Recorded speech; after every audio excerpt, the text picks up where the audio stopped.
Good morning, everyone.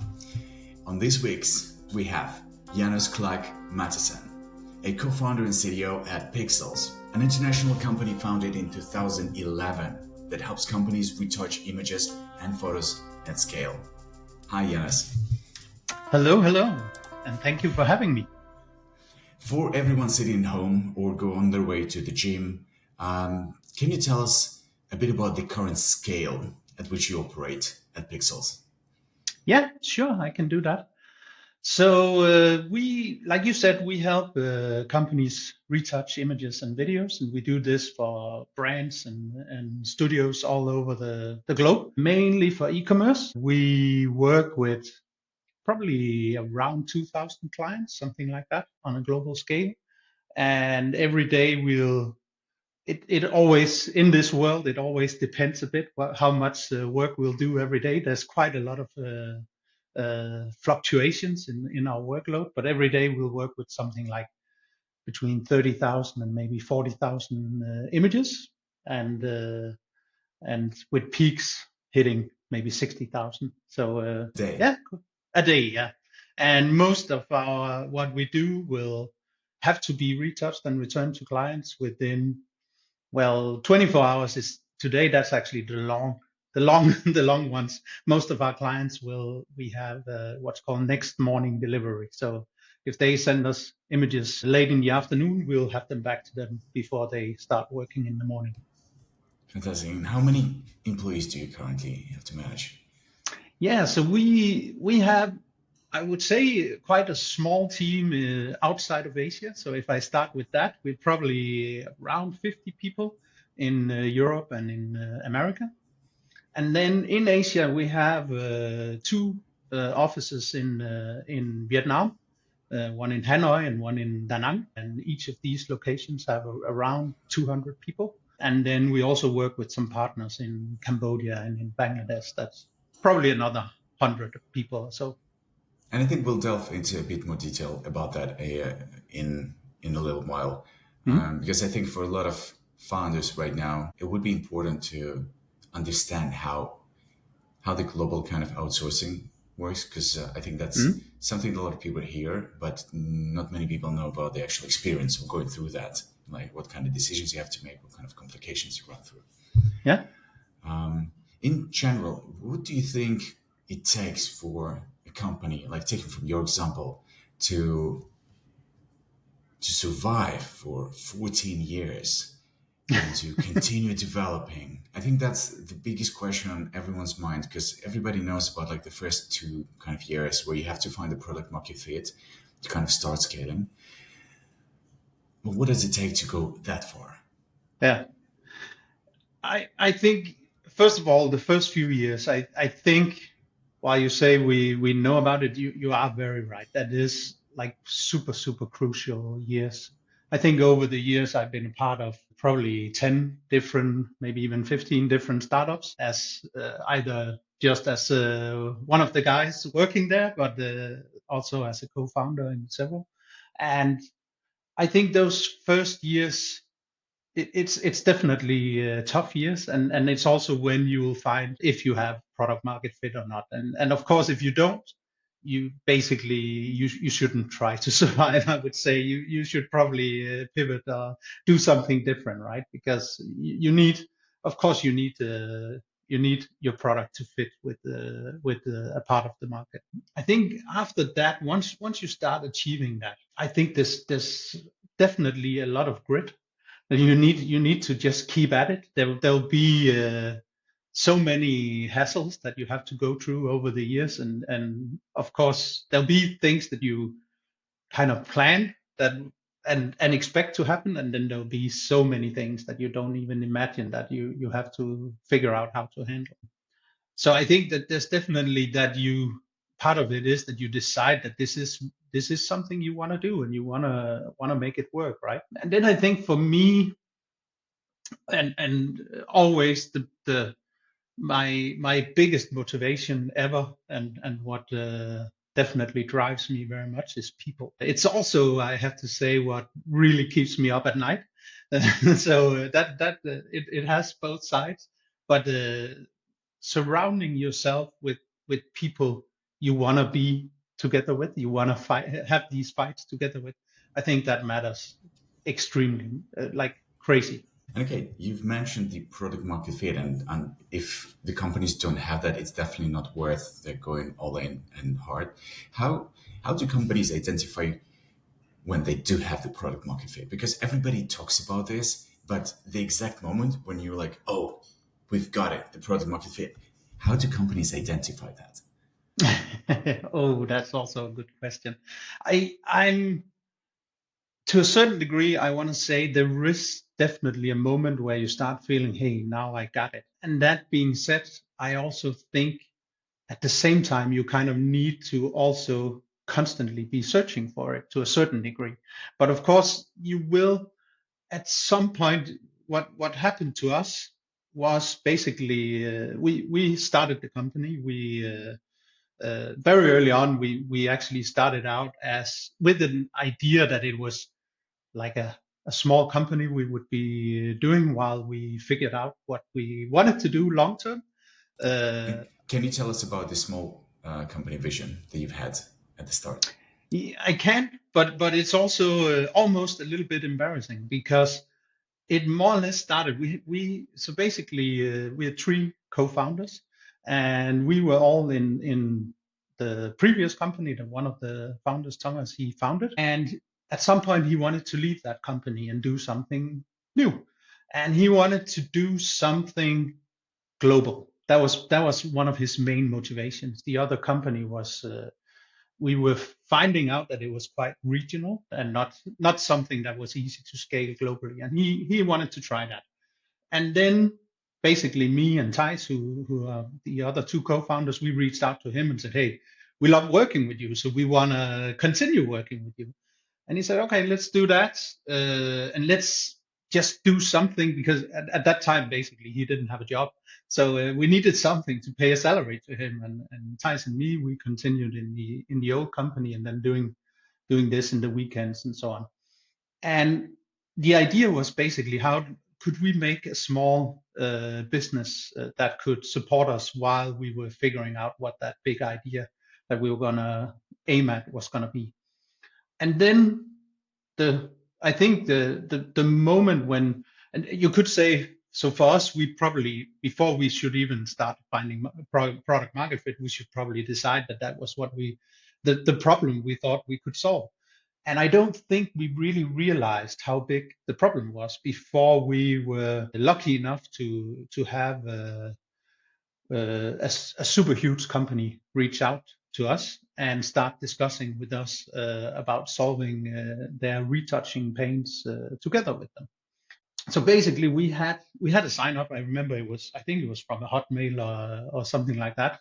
So they were not telling us which company they were from, but it turned out to be someone from Amazon who signed up for our service, and it turned out that they were looking for a service that could help them optimize images.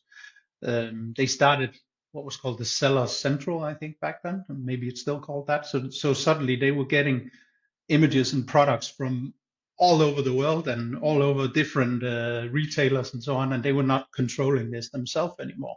So they started seeing challenges with images basically, and we ended up spending, I think, more or less a year working with them and talking with them about how we could potentially help them solve everything. In the end, I think they had some cuts and they needed to stop any project that wasn't really running yet, and we ended up not being deeply integrated into the platform. We get clients from them still, and I think they still like us, and we help. Now it's more the specific sellers that we help. So we How big still was the opportunity that for I, you back then? that was that I can I we don't even know. We didn't even calculate it, but I can tell you we were in a meeting at that time. I think we were probably doing like 1 or 2 thousand images a day, and we were in a meeting with these guys and Thomas, who my co-founder, who was the CEO back then. He was asked, so what about scale? What scale can you get to? And boldly, he said, "What scale do you need us to get to?" And they said, "How about a million images a day?" And he said, if we can plan maybe half a year ahead, maybe we'll hit that." And yeah, then we didn't have that discussion anymore. But I'm pretty sure we probably couldn't have hit a million images a day. That would probably be impossible for us. But it definitely told us that there's a huge problem here that needs to be solved, that someone needs to solve. And I think that's really when you asked about what the vision was, and I think that's really when the vision came to life, and also when we decided, hey, maybe this wasn't that small project that we wanted to do until we found the new big problem we needed to solve, and then this turned into what we started focusing on for real at that time, you could say. And you mentioned there are challenges that are expected and unexpected. In reality, do those hit you differently? With something that you know is going to happen and you're trying to prepare for this, or something that can come unexpectedly? Mm, I I think to a certain degree, because I think the ones that you expect, you can, to a certain degree, you can kind of plan for those. You can, we all do budgets every year, right? And we try to figure out how the next year is going to look. And so you will have certain expectations, and in all of that, you're going to put different expectations in. And of course, some things you put in and you hope will not happen, and some of that will happen anyways. And some things uh, yeah, some things will be something you hope will happen, and maybe it doesn't happen, and so on. I think for me at least, it's easier to kind of prepare for some of those things. I think as well, when you, if you go out and yeah, listen to your podcast, or any other podcast out there about businesses, you hear certain stories that you can then maybe kind of start to prepare yourself for, right? And I think what I mean by that is that I think it hits a little bit less hard when you are expecting some of it, and then you will have completely unexpected things that will happen. And I think, at least to me, I think sometimes there'll be a little bit of a period of shock when especially the big negative impact hits you, where that can kind of, well, it can both motivate you to really do something, but it can also, at least for a while, it can also kind of uh, hit you so hard that you don't even know what to do, right? I think I think well, a big one we all know about. I think COVID, and the close down more or less of the world. That was definitely one that we were not planning for, and we didn't have in our contingency plans and so on. Now we do, and I think more or less all companies will have that somewhere now. But I And think, if you were yeah, to talk about that COVID story, because for everybody listening to this, they're going through similar things somewhere in their journey. It could be COVID, it could be AI, it could be anything. And could you talk us a little more through what was that experience like? What happened? What kind of challenge you were faced with? What kind of lessons you've learned? What helped you persevere? yeah, Maybe who gave you good advice at that time?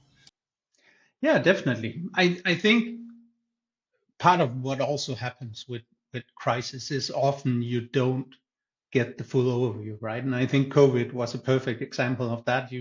We definitely knew something was going on. I found out, I was actually traveling. My whole team is in Vietnam, and I traveled to the year that I think most of the world closed down, and at least Denmark closed down. In January, I traveled to Vietnam through China. And in China, I noticed they were checking my temperature, and I mentioned this to my friends in Vietnam, and they said, "Yeah, we heard about this new flu in China, and so maybe that's what they're looking for." And then I came back to Denmark, and of course, we heard something was happening, and we had a whole. We do these conferences, and we had actually the very first version of what we call our Flow conference was in New York, uh, and we had a big part of our, all of our American team, a big part of our European team was in New York, during that conference. And I think the conference was on Wednesday, and basically on Friday was when they closed down New York. So there was like the first parts were more or less just, hey, how do we get people out of America now and back to Europe and back to their houses and stuff like that, right? So I think in the very early days, it was everyone was scrambling and just trying to figure out the problems that would hit us the next 2 or 3 days, something like that. I think part of what I feel we do well in Pixelz when we have a crisis like that or any other crisis is that I think we're pretty good at getting together. We are quite a distributed team, so I'm in an office here where we are 2 Pixelz people, and then everyone outside of those 2 big offices in Vietnam, everyone is scattered around the globe. But we are really good at quickly getting online and meeting each other and so on. And that's also what we did back then and did a lot to to figure out what everyone was doing and what was the next most urgent thing to fix right now. And have you actively tried to kind of facilitate a culture within the company? Let's say at the beginning stages when it's mostly offline, where you sit down with people, with your co-founders, with some initial teams. What was the kind of culture that you tried to embody as a company to pass down? Yeah, I think a big part of the culture we came with back then is still a big part of the culture in Pixels, which I'm super happy about. It's it's easy. I a few times I scaled my team, maybe doubled or tripled my team in a year, and it's super hard to keep your culture. And also sometimes you shouldn't, right? Sometimes you should at least you should be open that if you're bringing in new people, they are also going to bring something new to the table, right? And maybe what they're bringing is actually better than what you have. But it's also a risk if you like erase everything and start over, and especially if you suddenly have more new people than you have old people who can carry the culture, it can be super hard. So I'm super proud that parts of the culture that we wanted to create from the very beginning is still part of our culture. And I think in relating that to time of crisis, I think one of the big things we always had as a big part of our culture is I don't like the words, but you could almost say extreme openness. We're very open about what's going on in the company. We to this day we still share more or less all our numbers every month with everyone who's an employee of the company. Um, What kind of pros and cons do you have for sharing all of the numbers in the company? Because I've had a lot of founders, and even like just CEOs, they're still coming in. They're like, well, somebody is trying to share the numbers. We're trying to be scared because we're afraid that everybody is gonna ask for raises or ask questions like, "Oh, what's yeah, going on?" To kind of, well, what do you think is what is the right situation in which the company should share the numbers and actually get everyone involved? yeah, Kind of. and of course now I say we share all the numbers. Of course we don't share everything. There's also private information in the numbers, right? Even for individual people. But I do think I think in the world we're living in today, I think when you decide to join a company, I don't think many people do it just for the salary.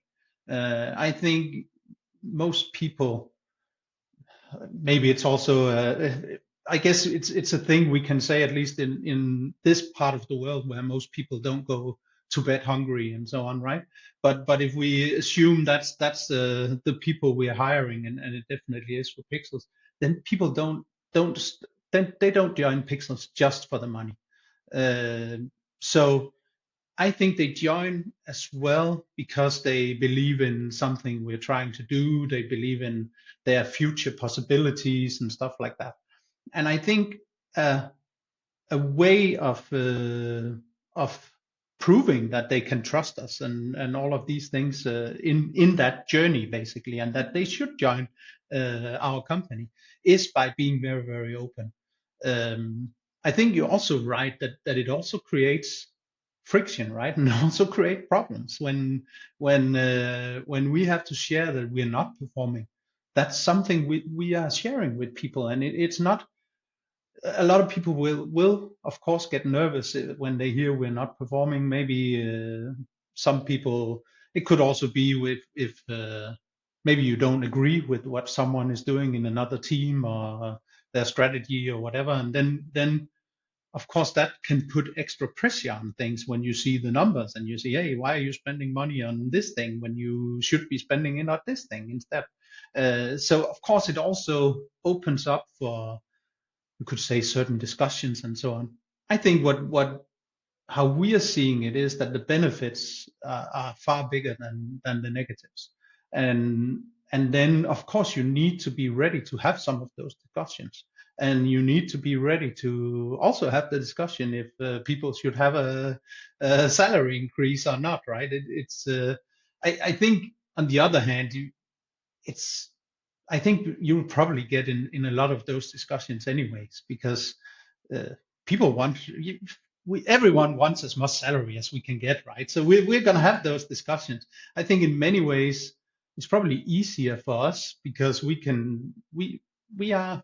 I think most people in our company will look at us and say that we're pretty trustworthy when we say whatever we we explain with our numbers and so on, because we share them also when it's not positive. And I think that's what you have to keep in mind. And of course we also had situations where our, for instance, our CEO, where we everyone has cases where you're like, "Ah, do we really need to talk about this?" And our CEO will say, hey, that's part of our culture. We can't, if we start not talking about this because maybe it's a bit embarrassing and why did we make this mistake or whatever, it's just, it doesn't fit with our culture, and it doesn't fit with the expectation that our employees have of us. And of course it also doesn't fit with ourselves. If we really ask ourselves, it doesn't really fit us to put it under the carpet. And it, you know it, stuff like that has a tendency to start to smell over time. So it's better to get it out and just be open about it. That's my opinion. And have you noticed like the way that you personally change throughout this whole experience? Like taking the Janus before Pixelz, what was different about you? Yeah, good question. I think, well, I together with Thomas, who I co-founded the company with, I've really been on a journey, you could say. I joined his first startup as his first employee. At that time, I was sure I was going to be an employee for my lifetime. That is where I came from, and that's what my whole family, they are all employees for well, a lot of them are actually school teachers, so I have a lot of that in my family. But they, I don't have anyone near in my near family who started businesses. And then together with Thomas, I and a lot of other people, I've been a part of starting several businesses and trying to run these and scale them and so on. And I think that definitely has been a huge change in me. And today, I when I look back, I can't imagine any other career where I would fit in. I think I wanna be a part of making the decisions too much, basically. So it's easier when you own the company to do that.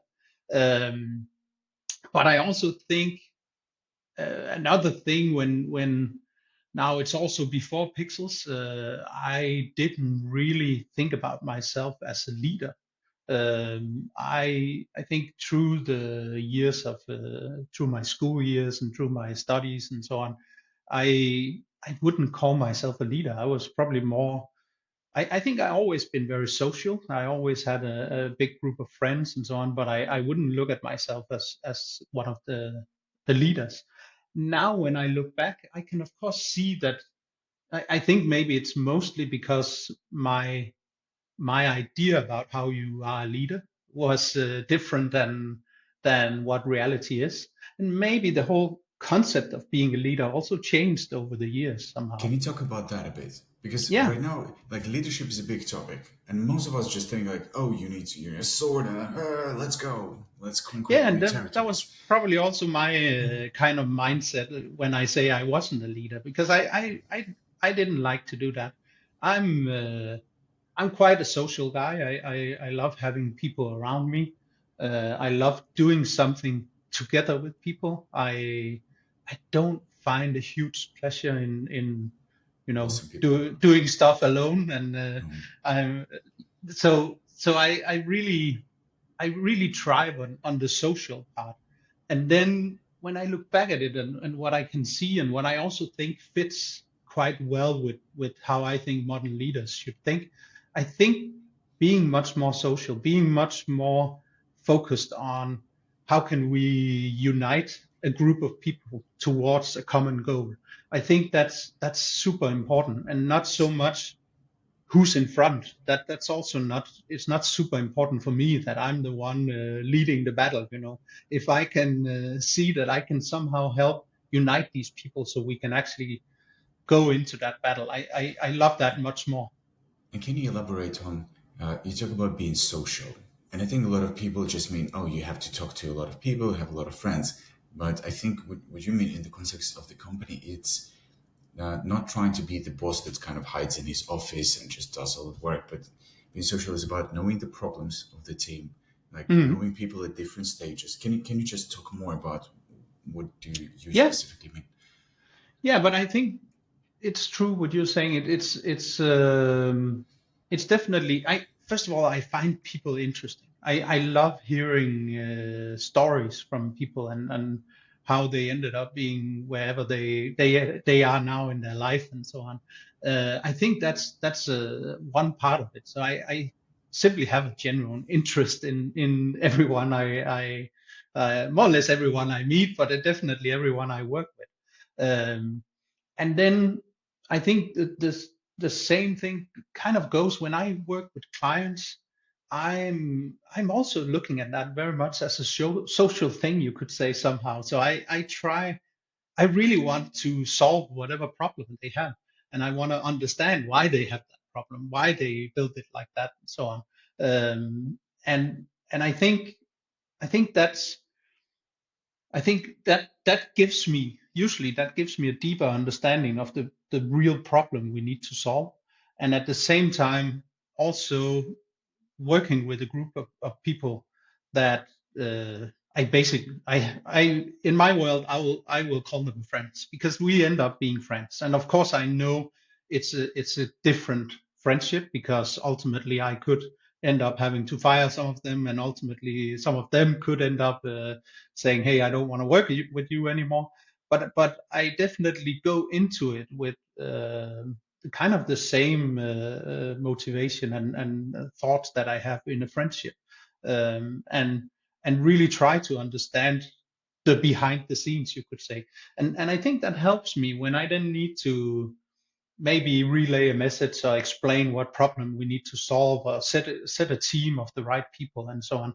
I think it helps me do that much better. Um, it also I also, just thinking of it, I also love uh, I love a lot of diversity. I don't seek people who are exactly like me. So I actually work really well with people who are completely the opposite of me.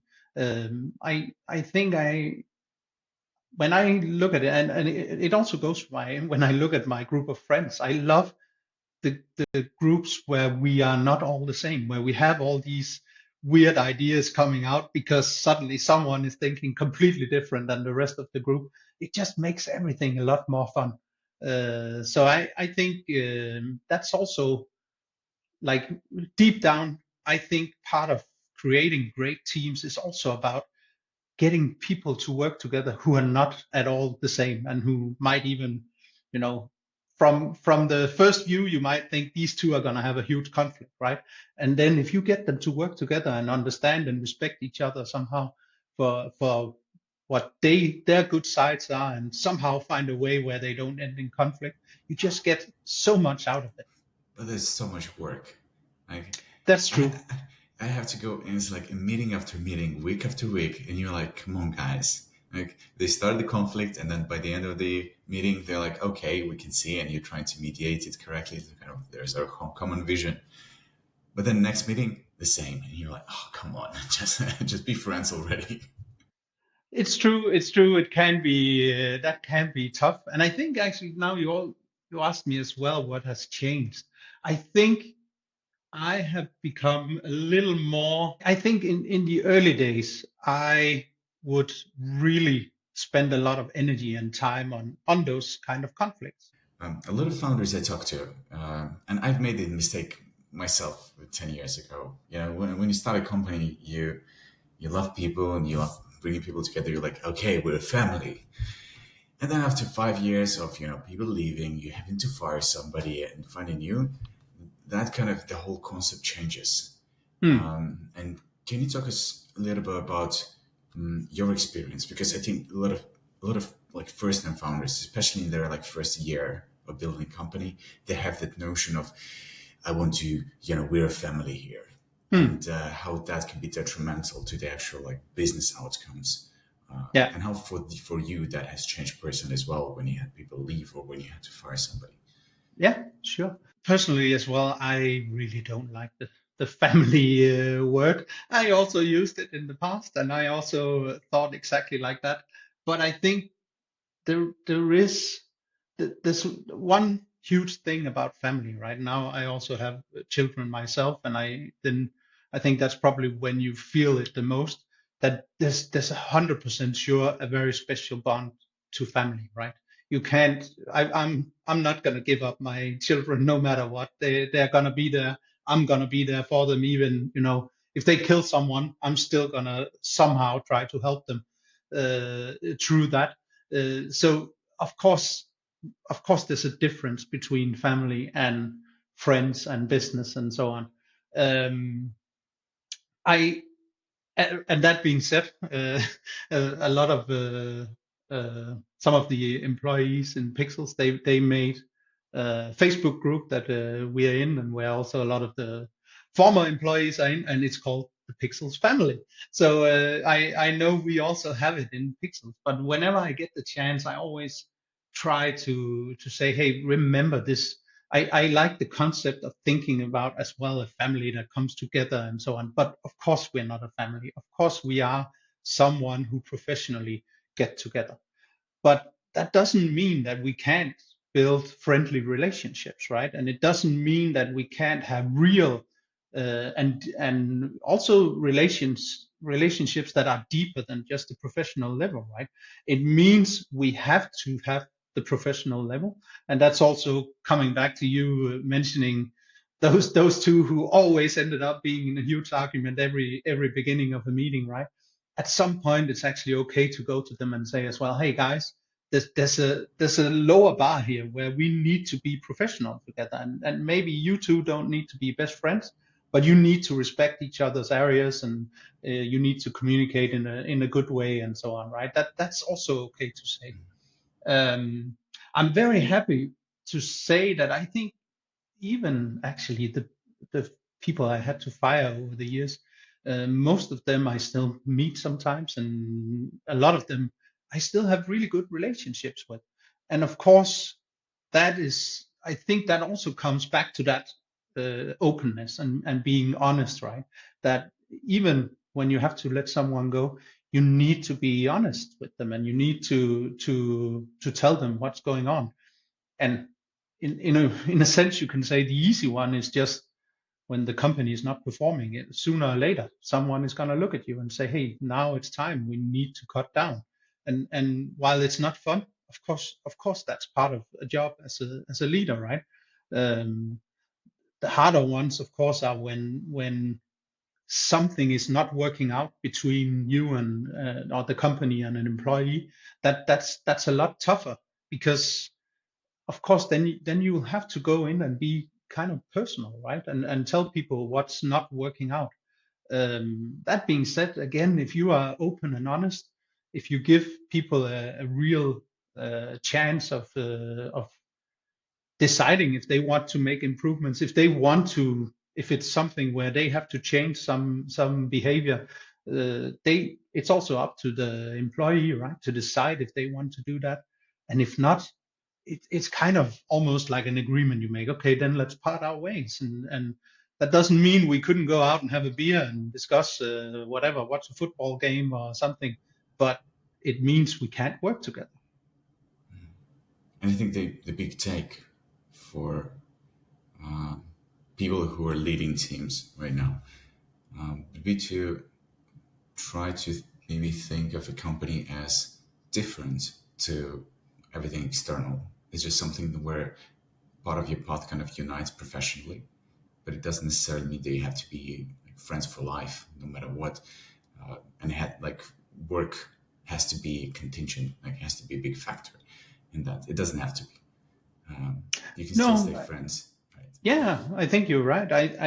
I even had situations in one of the previous companies. We hired probably my best friend throughout the years, and he's still my best friend. And I remember he was I was not hiring him; he was getting hired in another team. And I remember very clearly saying, "Hey guys, I'm not gonna be the manager of this guy. This is my best friend from childhood, right?" And then, of course, as things go, I think if 2 or 3 years down the line and some teams were merging, and suddenly I was the manager of this guy. And it was super complex and super annoying.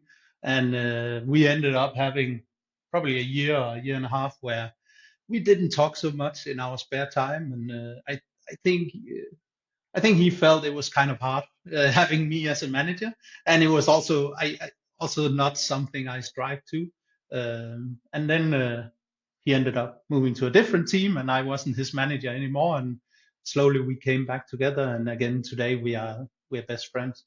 So I definitely see how it can have an influence. I also respect Thomas and Tyson, me, who started Pixels. We always had a pretty straightforward tone. And I remember in the early days, we would have huge discussions and people would almost be scared because it was a little bit loud as well in an office or so, a meeting room or something like that.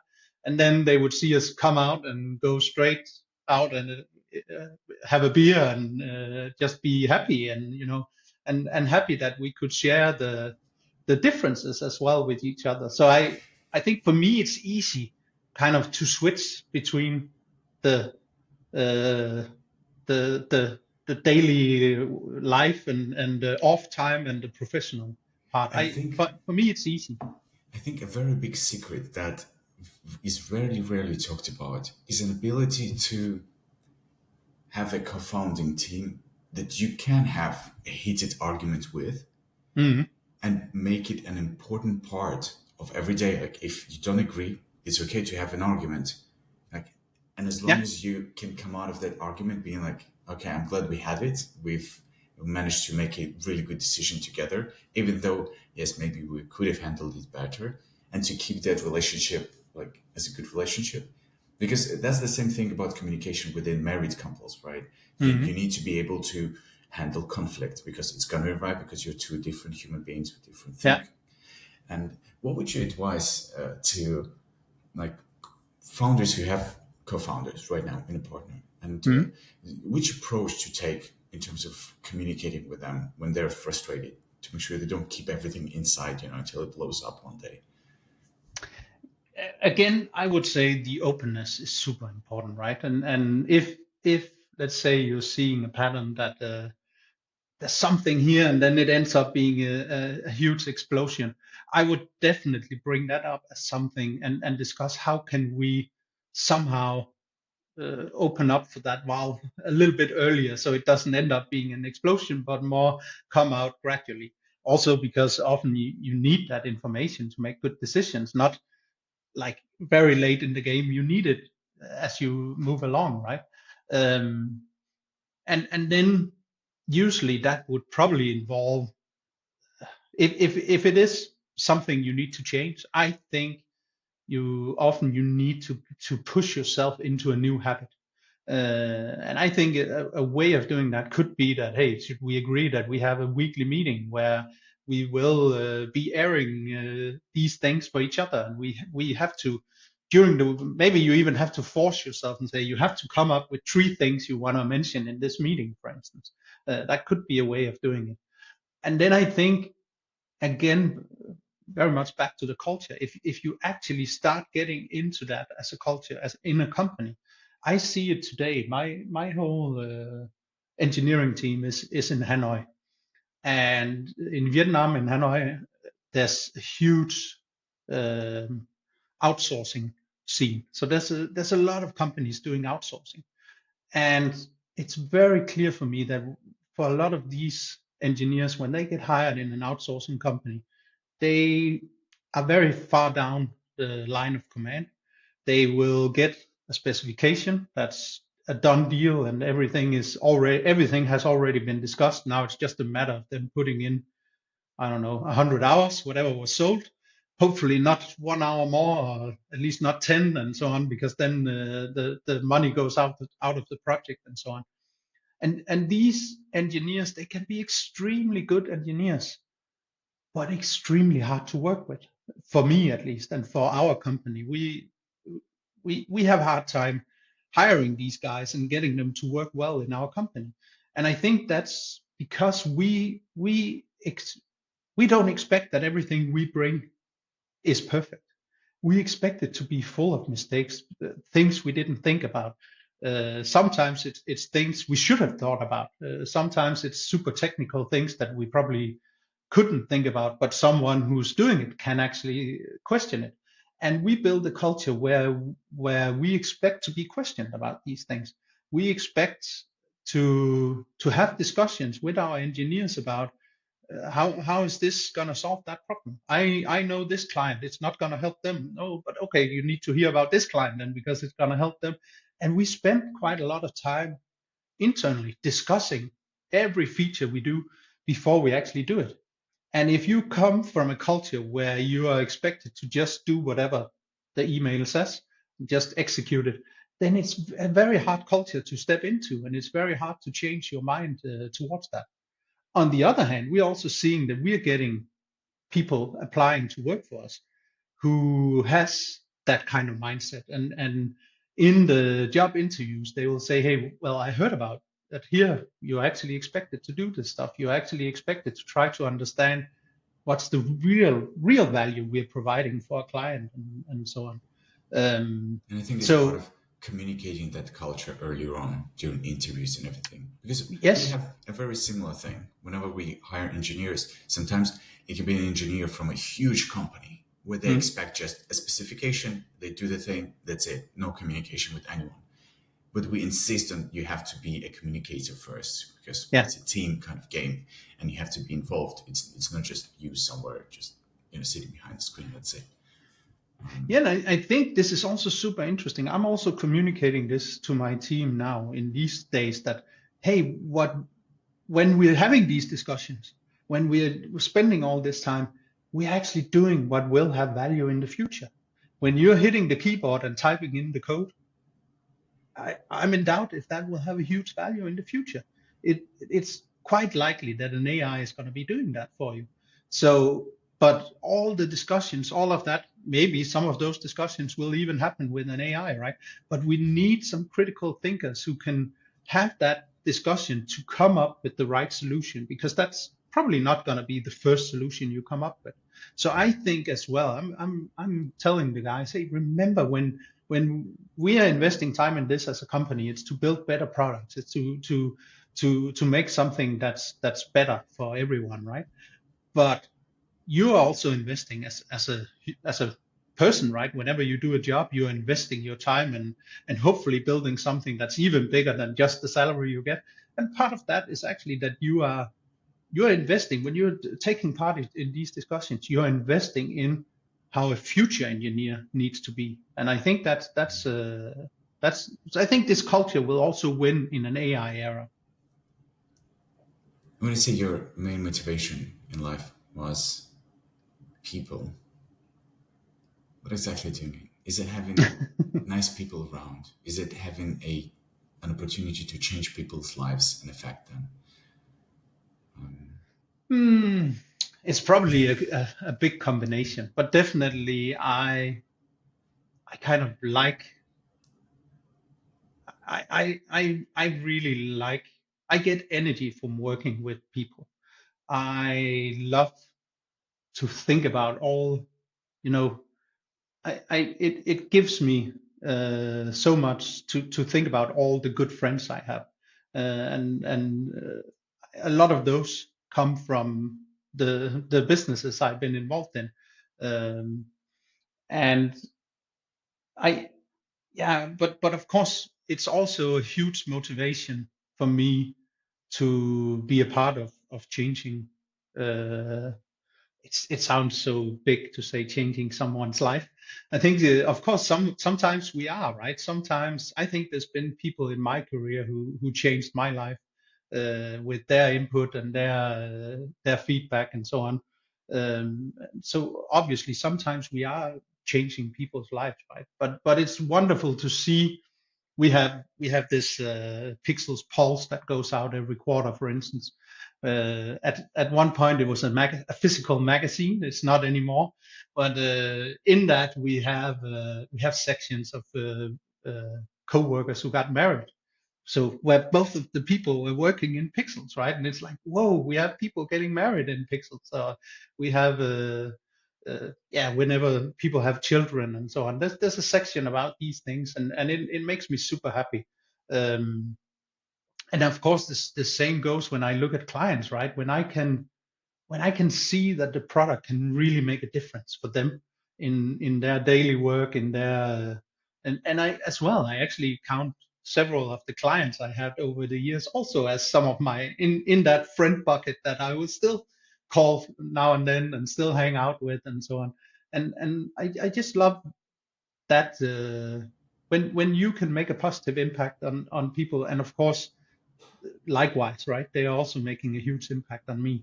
And I think that is just a huge driver for me in life. And with the whole, like going through challenging times, making decisions, pivots, what has been the impact of the current, like last 2, 3 years of AI development for you as one of the leaders at Pixels? What kind Hmm? of strategic directions, decisions you had to make to I adjust? think, yeah. So from a product side, we started in Pixels. We started doing AI and creating our own AI models and so on 7 years ago now. Um, And so we've been doing it for a while before it was like really big, or everyone knew that this was happening. Um, we It started mostly as internal stuff that we did to basically make all of our production a lot more efficient. Today, around 60% of the manual processes are removed and are done by AI and automation. Um, and then I think, of course, the big moment was when ChatGPT hit us all, and we started seeing, hey, something real is coming out here. And obviously, at least in the last year, or maybe a little more, the image and video models are also crazy, right? And what we're seeing now, we're just discussing over lunch here that the newest Nano Banana from last week, some of the images you're not gonna be able to tell that was created with AI. It's not gonna. It's 100% sure in the future we can't tell, at least not every time. So, and of course that has an impact, no doubt about it. So from the product side, we've been moving very much from these internal focused projects, and our whole AI team is now extremely external focused. And you could also say we moved from being focused uh, on changing images to generating images and videos. That's very much the shift that has happened as well. And we're sure that in the future we're going to be offering our clients different products where they don't send us the images, we generate the images, or at least a big part of it. I think probably we will still be receiving images of products and so on, but then maybe generating the videos of a model or images with the model wearing the products and stuff like that could very well be done by AI.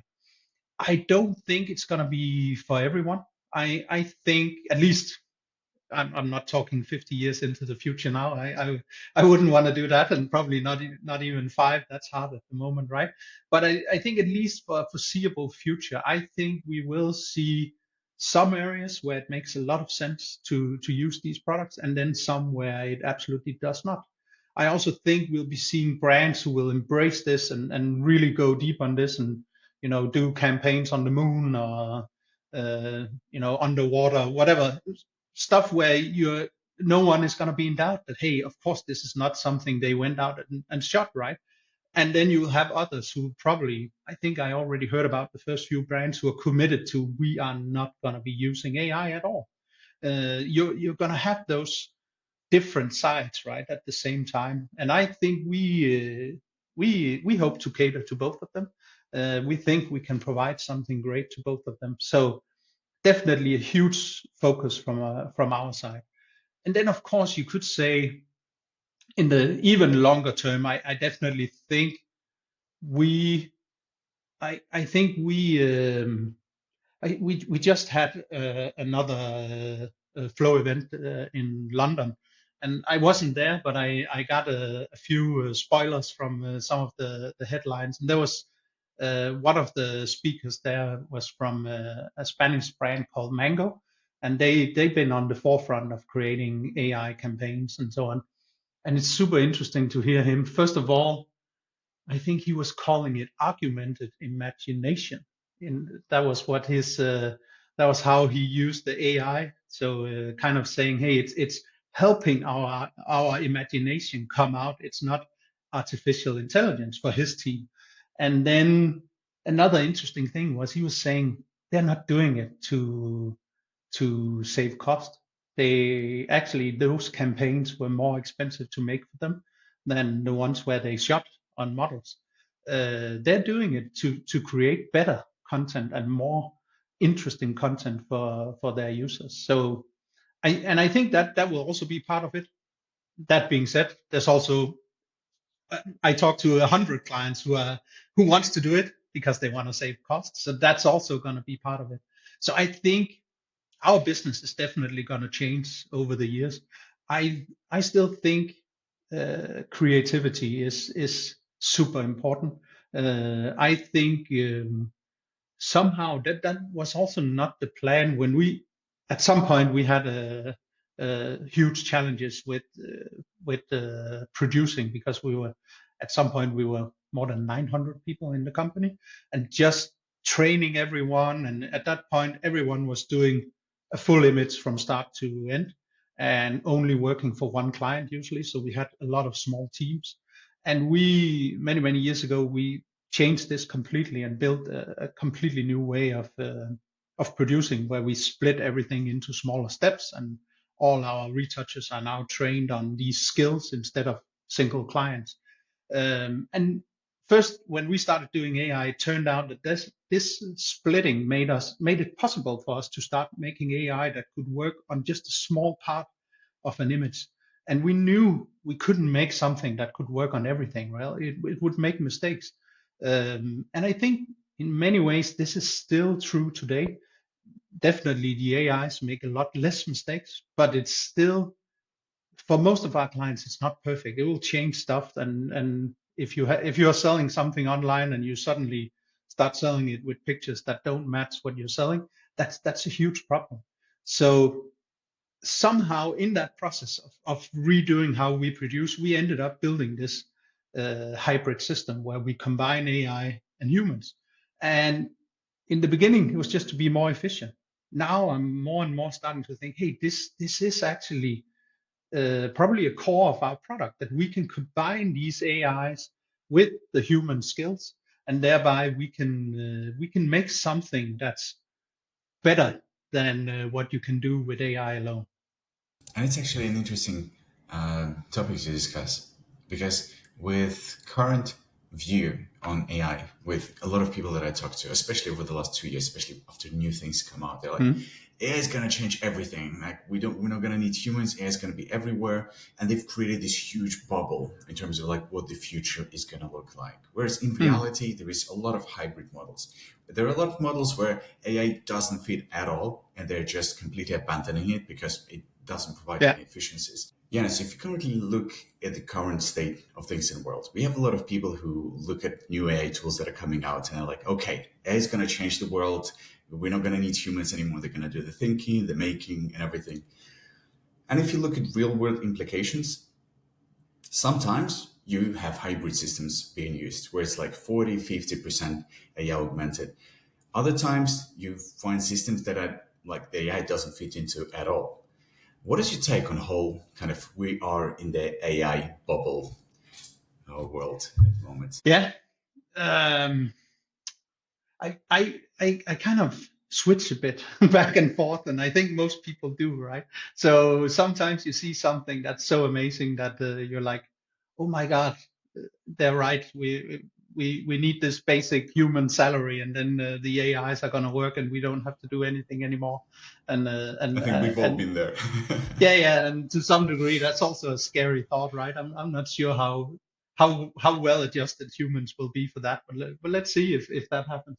But I I get more and more convinced that AI is going to be part of all of our lives, just like uh, mobile phones are today, right? Or a lot of other tech stuff, internet and other things, right? Um, and of course, as that happens, there will be jobs that are going to disappear, no doubt about it.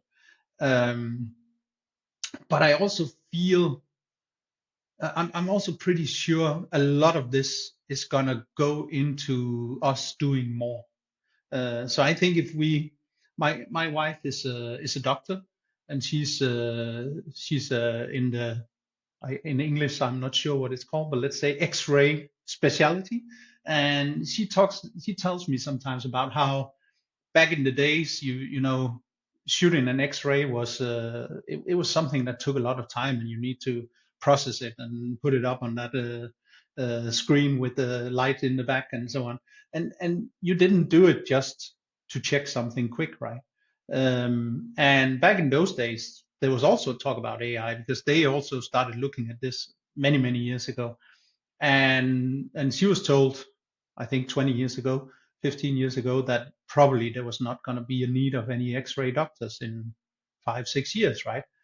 Reality is that they are still on her hospital. They're looking for more X-ray doctors. They need more. Um, they have definitely gotten a lot better tools with including AI and all of that stuff. It's a lot faster today. They can probably shoot 10 times as many images than they could maybe 20 years ago. But then the reality is that the need has probably exploded by 20 times. So they now, if your finger is hurting, they're gonna do some. And again, she's gonna hate CT me for scan saying straight away. X-ray because yeah, some of it is unhealthy, and they wouldn't do that if unless blah blah blah. So she's gonna hate me for this explanation. But back in the days, no one would even think about doing any of those images for that, right? Today you do it because it's so simple and it's so easy. And then yes, there's some stuff that helps the doctors describe it faster. And today she's all her text messages, everything she does by speaking to her phone, because that's what they do at work. They just speak to these computers. They don't type anymore, and they don't have people sitting around typing and so on. So they gotten all of those tools. They got a lot more efficient, but it also enables the price of shooting that X-ray to go down. And then suddenly, if your finger is hurting, why wouldn't we just do a picture, right, and get it checked out? So I think we will see a lot of that as well. I think we'll see a lot of because it's possible, the need will also grow for many things.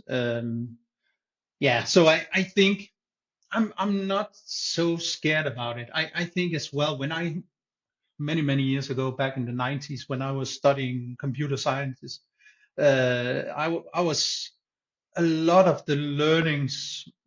back then we were thinking about was which language should we learn, because it was super important. You spend a lot of time storing all of that in your memory, right? Because you needed to remember all the ways of writing stuff, and when do you use a parenthesis and blah blah blah. And then pretty soon after I was done studying, we stopped worrying about that because we got IntelliSense and all of that that would write it for us, right? If we could kind of just remember the first few, the structure, then it would more or less fix it for us. And today, of course, that's moving even further. Today, if you can just explain what you want to do and what programming language you want it in, then it will do it for you. So of course that knowledge is not as super needed anymore, but there's still so many things that you learn in an engineering education that is super needed. And I think I my gut feeling is that it's going to be like that for many years still. But again, I'm also, there's also some super clever people who are really thinking that in a couple of years AIs will be able to do everything, right? And I'm also wondering why. They're probably more smart than me, and if they are thinking that, how come? So The I thing guess is, we'll see.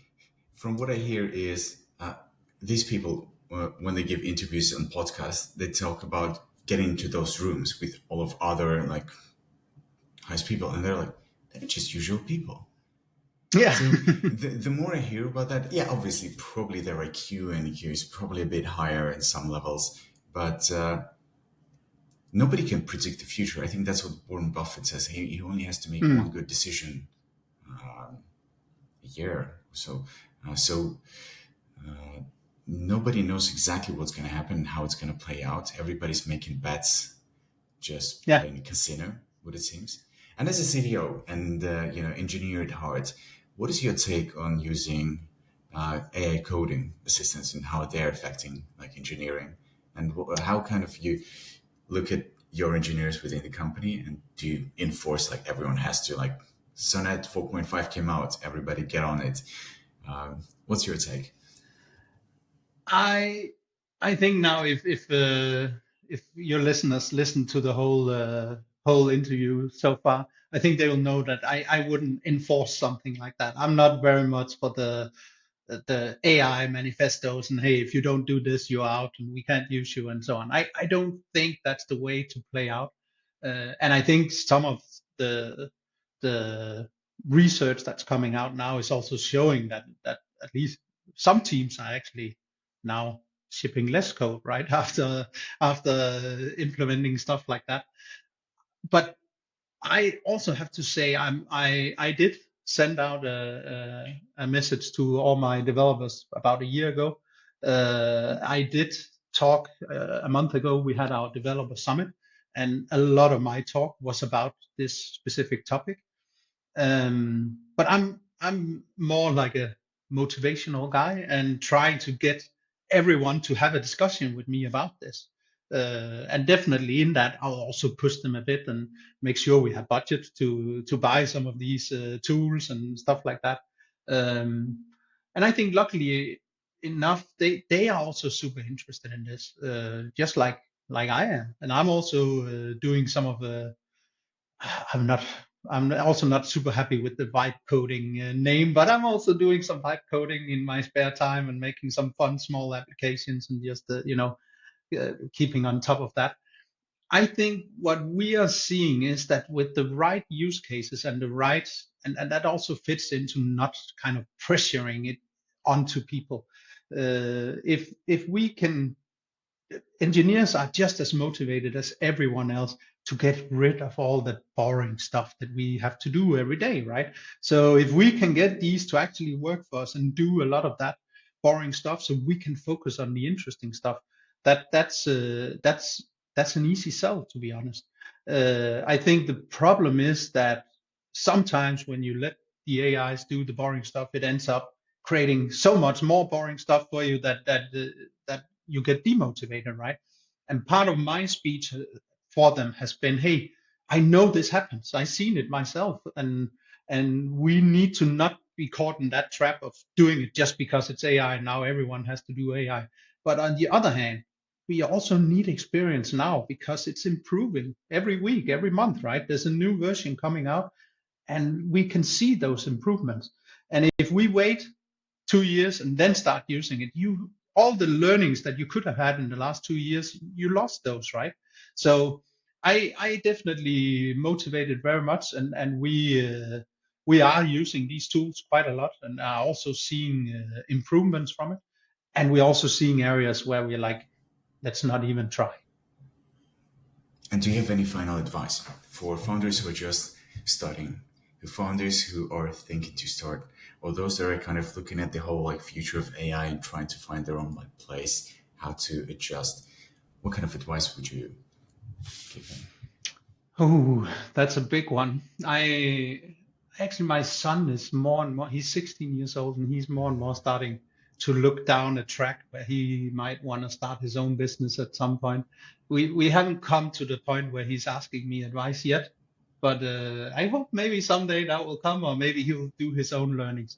I think what I see from him and what I see from me and all the other incredible people I've been lucky enough to found companies with, I think being super curious and being open to investigate and trying out things is just so important. So stay curious, and don't get, you're gonna have, the world is to the life a life is to some extent one long battle, right?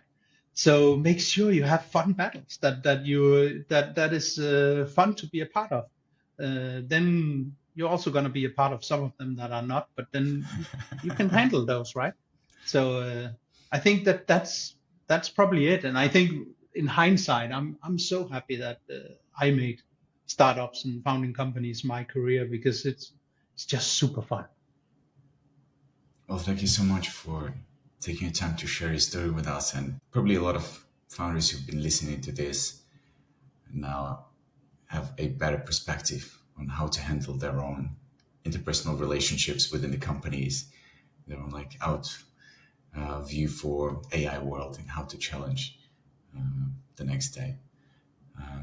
Thank you so much. I hope so, and I would also love to say, hey, if you have any questions, if you want to have just a talk, if you want my input on anything, reach out, find me on LinkedIn, and just ping me. I love as well trying to help other founders. I love hearing stories from other founders and so on. So reach out. So maybe Janus is going to do a podcast on his own. I will put all of your details in the description. It's going to be on Fantastic. YouTube, Apple Podcasts, and Spotify, so anyone can reach out. We'll also do a big post on LinkedIn and do a promo, so you'll probably see us there too. Fantastic.